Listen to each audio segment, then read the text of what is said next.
Succeedschool.com. Learn to succeed. Microscope calculations. Microscopes allow us to magnify much smaller objects, typically with lengths best measured in micrometers. That's thousandths of a millimeter and millionths of a meter. When performing calculations to find the size of objects, pause for a moment to consider whether you should get an answer which is a bigger number or a smaller number. That will tell you whether to multiply or divide. If you're trying to figure out how big a cell is from an image, then just divide the size in the image by the magnification, because you're trying to find a smaller number. If you're trying to predict how big a cell would appear in an image, then multiply by the magnification, because you want a bigger number.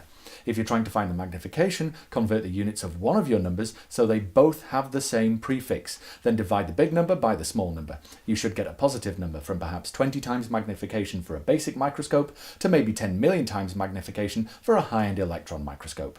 For a more detailed explanation of microscopes, please check this video, and to learn more about prefixes in science, please check this video and click here to subscribe.